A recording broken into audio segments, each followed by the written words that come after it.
All right, we're going to continue reading James and the Giant Peach by Roald Dahl. This session is going to be chapters 3 and 4. And at the end, we'll ask some questions that you can answer. And I'm also going to post those questions in the information section of this video. So, starting with chapter 3, here we go. It was at this point that the first thing of all, the rather peculiar thing that led to so many other much more peculiar things, happened to him. For suddenly, just behind him, James heard a rustling of leaves, and he turned around and saw an old man in a crazy dark green suit emerging from the bushes. He was a very small old man, but he had a huge bald head and a face that was covered all over with bristly black whiskers. He stopped when he was about 3 yards away, and he stood there leaning on his stick and staring hard at James. When he spoke, his voice was very slow and creaky. "Come closer to me, little boy," he said, beckoning to James with a finger. "Come right up close to me and I will show you something wonderful." James was too frightened to move. The old man hobbled a step or two nearer, and then he put a hand into the pocket of his jacket and took out a small white paper bag. "You see this?" he whispered, waving the bag gently to and fro in front of James's face. "You know what this is, my dear? You know what's inside this little bag?" Then he came nearer still, leaning forward and pushing his face so close to James that James could feel breath blowing on his cheeks. The breath smelled musty and stale and slightly mildewed, like air in an old cellar. "Take a look, my dear," he said, opening the bag and tilting it toward James. Inside it, James could see a mass of tiny green things that looked like little stones or crystals, each one about the size of a grain of rice. They were extraordinarily beautiful, and there was a strange brightness about them, a sort of luminous quality that made them glow and sparkle in the most wonderful way. "Listen to them," the old man whispered. "Listen to them move." James stared into the bag, and sure enough, there was a faint rustling sound coming from inside it.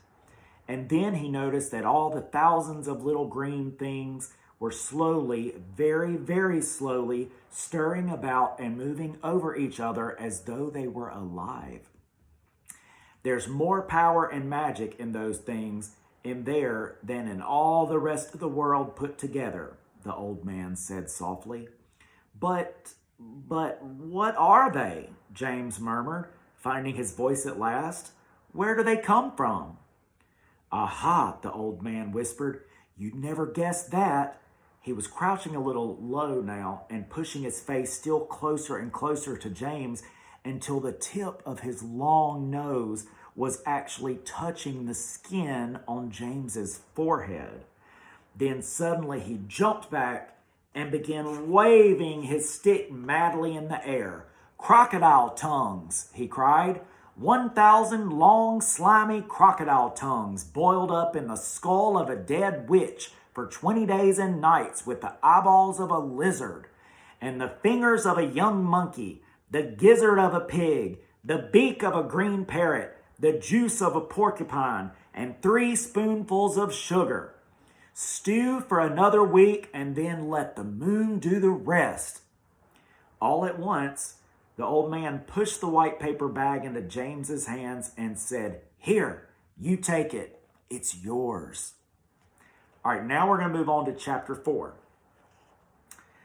James Henry Trotter stood there clutching the bag and staring at the old man. "And now," the old man said, "all you've got to do is this. Take a large jug of water and pour all the little green things into it.